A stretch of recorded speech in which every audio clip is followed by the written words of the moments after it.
عریبہ شاید crime partner کس number 4؟ اچھا ٹھیک ہے، جہاں نے گہرا سانس لیا۔ اس نے کبھی نہیں سوچا تھا کہ وہ کسی سے اس طرح معافی مانگے گا، وہ بھی ایک لڑکی سے۔ خیر اب معافی تو مانگنی تھی کیونکہ اس کا دل بے چین تھا، نہ جانے کیوں وہ لڑکی کو ناراض نہیں کرنا چاہتا تھا۔ ایم سوری، جہاں نے گہری سانس لیتے ہوئے کہا۔ کیا میں نے سنا نہیں؟ وہ پھر سے پرانی حریم بن گئی تھی۔ ایم سوری، جہاں نے تھوڑی تیز آواز میں کہا۔ تھوڑا تیز بولو، سمجھ نہیں آ رہا؟ حریم مسکراہٹ دبا کر بولی۔ رکو میں بتاتا ہوں تمہیں۔ جہاں نے گھور کر اسے دیکھا۔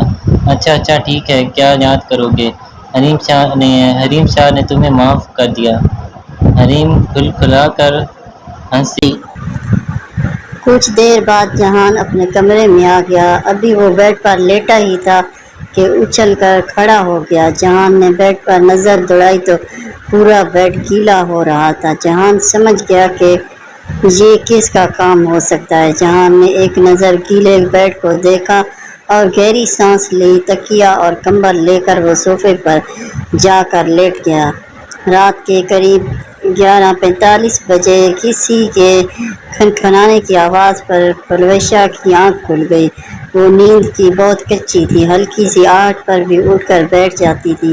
حریم، پلوشا نے حریم کو آواز دی لیکن کوئی جواب نہیں آیا۔ حریم، کیا یہ تم ہو؟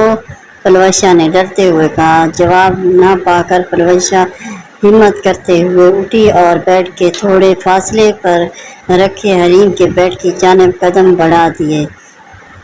حریم دیکھو، مجھے تنگ مت کرو۔ پلوشا اس کے بیڈ کے پاس آ کر کھڑی ہو گئی۔ کمرے میں بس ایک لیمپ جل رہا تھا جو بمشکل رات کے اندھیرے کو چیر رہا تھا۔ حریم، پلوشا، اس نے کمبل کھینچا۔ پلوشا ڈر کر پیچھے ہوئی۔ وہاں کوئی نہیں تھا۔ کھنکھنانے کی آواز تیز ہوتی جا رہی تھی۔ پلوشا کو ڈر سا محسوس ہوا۔ پلوشا کو کھڑکی کے باہر کسی کا سایہ نظر آیا۔ اس کی تو جان ہی نکل گئی۔ اس نے دروازے کی جانب دوڑ لگا دی۔ کھولو دروازہ! بند پا کر اس نے زور زور سے دروازہ بجایا۔ کمرے میں خوفناک ہنسی کی آواز گونجنے لگی۔ پلوشا چیخنے لگی۔ آہان، اذلان، حریم، پلوشا سب کو آوازیں دینے لگی۔ اچانک دروازہ کھل گیا۔ پلوشا بھاگ کر نیچے چلی گئی۔ پورا گھر اندھیرے میں ڈوبا تھا۔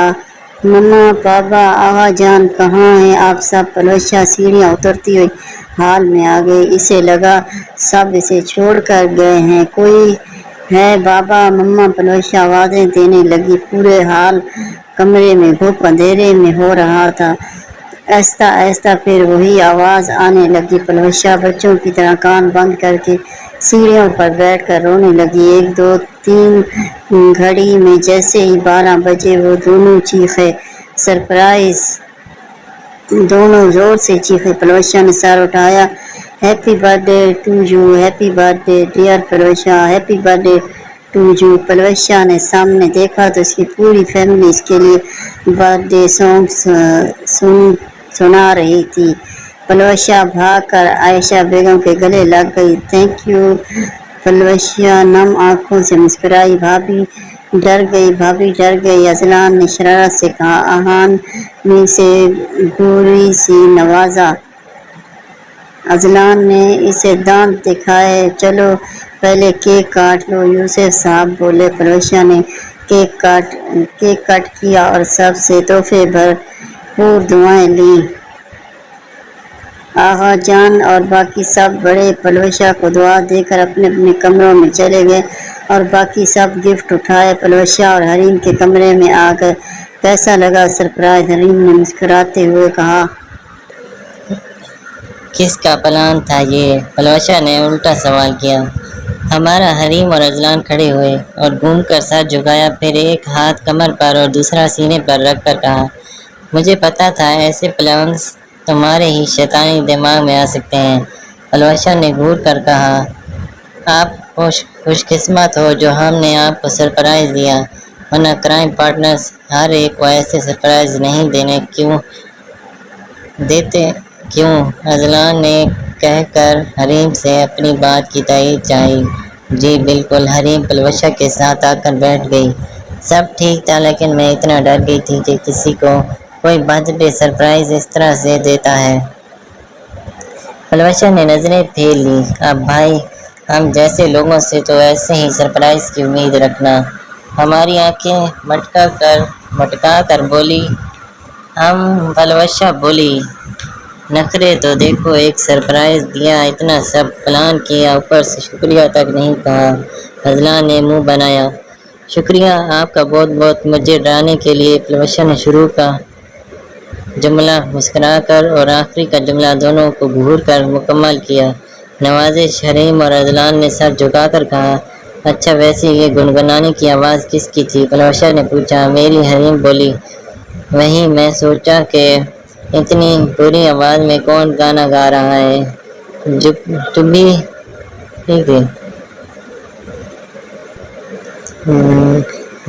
جبھی ہی تو میں ڈر گئی، اور اگر وہ بندہ جس نے یہ گانا گایا ہے وہ سن لیتا، بیچارہ مر جاتا۔ اپنے گانے کی توہین دیکھ کر بولتے ساتھ ہی پلوشا نے زوردار قہقہہ لگایا۔ ہنسی نہیں آئی؟ حریم نے گھور کر کہا۔ اپنی بےعزتی پر ہنسی آتی بھی نہیں ہے۔ اذہان بھی بیچ میں آ گیا۔ آوازیں کیسے لگا رہی تھی؟ حریم، کیا یہ تم ہو؟ دیکھو، تنگ نہیں کرو۔ حریم نے اس کی نقل اتاری۔ پلوشا کی ہنسی کو بریک لگ گیا۔ ہاں تو میری جگہ کوئی بھی ہوتا ڈر جاتا۔ پلوشا نے منہ بنا کر کہا۔ واقعی میں تو نہیں ڈرتی، حریم نے اترا کر کہا۔ اوہ واقعی؟ اذہان ہنستے ہوئے بولا، گویا اس کا مذاق اڑا رہا ہوں۔ جی ہاں، حریم بولی۔ اچھا چلو گفٹ کھولو اب، حریم نے کہا۔ کیوں؟ پلوشا بولی۔ کیا مطلب کیوں کھولوں؟ حریم بولی۔ اف! پلوشا ٹیبل سے سارے گفٹ اٹھا کر بیڈ پر لے آئی۔ سب سے پہلے پلوشا نے جہان کا گفٹ کھولا۔ اس میں ایک نازک سا خوبصورت سا گولڈن کلر کا بریسلیٹ تھا، اور اوہ واو! پلوشا نے بریسلیٹ ہاتھ میں لیا۔ بہت بہت شکریہ، پلوشا نے جہان کو دیکھ کر کہا، جو کب سے خاموش بیٹھا تھا۔ شکریہ کی ضرورت نہیں، جہان مسکرا دیا۔ چوائس اچھی ہے ویسے تمہاری، حریم نے اسے دیکھ کر کہا۔ اچھا شکریہ، جہان نے نظر اٹھا کر اسے دیکھا۔ یاد آیا تمہارے لیے کچھ لائی تھی میں، حریم نے اٹھتے ہوئے کہا۔ کیا؟ پلوشا حیرت سے بولی۔ تھوڑی دیر بعد حریم ہاتھ میں گلاب کے پھولوں کا ایک گلدستہ تھامے کمرے میں آئی۔ ہیپی برتھ ڈے ڈیئر، حریم نے مسکراتے ہوئے اسے گلدستہ دیا۔ شکریہ، پلوشا نے مسکراتے ہوئے گلدستہ تھاما۔ حریم کی آنکھیں چمک اٹھی، اس نے پھول چہرے کے قریب کیے۔ اس کی خوشبو اسے بہت پسند تھی۔ جیسے ہی اس نے پھول سونگھے اسے چھینکیں آنے لگی۔ اچھی؟ پلوشا منہ پر ہاتھ رکھ کر چھینکی۔ شکریہ، مجھے پتہ ہے میں اچھی ہوں، حریم نے ہنستے ہوئے شرارت سے کہا۔ حریم اچھی؟ پلوشا بولنے لگ گئی تھی کہ اسے پھر چھینک آ گئی۔ آئی نو میں اچھی ہوں، بس اتنی تعریف نہیں کرو پلیز، مجھے شرم آتی ہے، حریم نے دونوں ہاتھ چہرے پر رکھ کر کہا۔ ہاں ہاں ہاں ہاں، سب ہنسنے لگے۔ پلوشا حریم کو گھورنے لگی۔ اب میرے لیے جاؤ، کچھ اچھی بنا کر لاؤ تاکہ مجھے آرام آئے۔ پلوشا نے چھینکتے ہوئے بات مکمل کی۔ تمہارے لیے اچھی بنا کر لاؤں؟ ویسے یہ کیا ہوتی ہے؟ حریم نے گال پر انگلی رکھ کر سوچ انداز میں کہا۔ حریم پلیز، پلوشا نے معصوم سی شکل بنائی۔ اچھا ٹھیک ہے، حریم منہ بناتی ہوئی اٹھ گئی۔ کچھ دیر بعد وہ پلوشا کے لیے قہوہ اور باقی سب کے لیے چائے بنا کر کمرے میں لے آئی اور سب کو سر کر کے بیٹھ گئی۔ پھر پلوشا نے ایک ایک کر کے سب کے گفٹ کھولے۔ اذہان نے اسے ایک گولڈ کا لاکٹ دیا۔ آخر میں ایک گفٹ رہ گیا تھا جس پر کرائم پارٹنرز لکھا ہوا تھا۔ میں اسے نہیں کھولوں گی، پلوشا نے گفٹ دور کرتے ہوئے کہا۔ کیوں، کیا مطلب نہیں کھولو گی؟ اذلان بولا۔ مطلب صاحب ہے، اس میں کچھ گڑبڑ ہے۔ آخر اس گفٹ پر کرائم پارٹنر جو لکھا ہے، خود کھول کر دے دو، مجھے نہیں کھولنا، پلوشا نے کہا۔ ہاں ہاں ہاں سب ہنسنے لگے۔ نہیں ہے اس میں کچھ سچی سے، اور کچھ پلان نہیں کیا ہم نے، اس میں تمہارا گفٹ ہے جو ہم دونوں کی طرف سے۔ اور رہی بات کرائم پارٹنر کی، وہ تو ہمارا نام ہے بس، اس لیے اب کھول بھی لو، حریم نے ہنستے ہوئے کہا۔ پکا، پلوشا نے کہا۔ جی، دونوں نے سر کو خم دیا۔ اوکے، پلوشا ڈرتے ہوئے گفٹ کھولنے لگی۔ پلوشا نے گفٹ کھولا تو وہ ایک چوڑا سا ڈبہ تھا، اس پر ایک ربن بندھی ہوئی تھی۔ پلوشا نے وہ ربن کھولی تو ڈبے کے چاروں کونوں بیڈ سے جا لگے، اس کے ہر ایک حصے پر چاکلیٹ ٹیپ کی مدد سے چپکی ہوئی تھی۔ واؤ، پلوشا کے منہ سے بے اختیار نکلا۔ اسے بھی کھولو اب، حریم نے اسی میں رکھے اسی طرح کے ڈبے کی طرف اشارہ کیا۔ حریم نے اس کی بھی ربن کھولی تو وہ بھی پچھلے والے ڈبے کی طرح بیڈ سے جا لگا۔ اس کے ایک حصے پر پلوشا اور ساری فیملی کا ایک فوٹو تھا، دوسرے حصے پر پلوشا اور آن کی منگنی والی تصویر تھی، اور تیسرے حصے ان چاروں کی تصویر تھی، اور آخری حصے پر پلوشا کی ایک خوبصورت سی تصویر تھی۔ بیوٹیفل، پلوشا نے سب کو دیکھتے ہوئے کہا۔ اس کے اندر اب ایک چھوٹا سا باکس رکھا تھا۔ پلوشا نے اسے کھولا تو اس میں ایک ہارٹ والی شیپ میں سلور لاکٹ تھا، اور اس کے اندر ایک طرف پلوشا کی اور دوسری طرف آہان کی تصویر لگی ہوئی تھی۔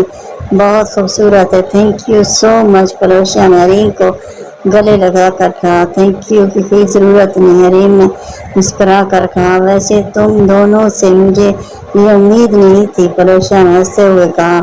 دونوں نے منہ پھیر لیا۔ اچھا، اب ناراض نہ ہو، ویسے سب سے بہترین گفٹ مجھے کرائم پارٹنرز نے دیا، پلوشا مسکرا کر بولی۔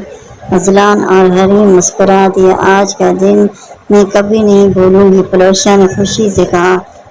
سب مسکرا دیے۔ کل تمہارے لیے دوسرا سرپرائز اور ہے، حریم بولی۔ وہ کیا؟ پلوشا نے پوچھا۔ وہ صبح پتہ چلے گا، اذلان نے کہا۔ کیا سرپرائز؟ آہان نے پوچھا۔ صبر کرو، صبر کا پھل میٹھا ہوتا ہے، اذلان نے آنکھ مار کر کہا۔ اف، یہ صبح کب ہوگی؟ پلوشا گہری سانس لی۔ پلوشا کی بے صبری پر سب ہنس دیے۔ صبح پلوشا جب ناشتے کی ٹیبل پر آئی تو ارم بیگم کو دیکھ کر حیران ہو گئی۔ خوش آمدید، ارم بیگم نے اسے دیکھ کر مسکرا کر کہا۔ خوش آمدید پھوپھو، آپ کب آئیں؟ پلوشا نے خوشی اور حیرانگی کے ملے جلے تاثرات سے کہا۔ سرپرائز، حریم نے اس کے کان میں کہا۔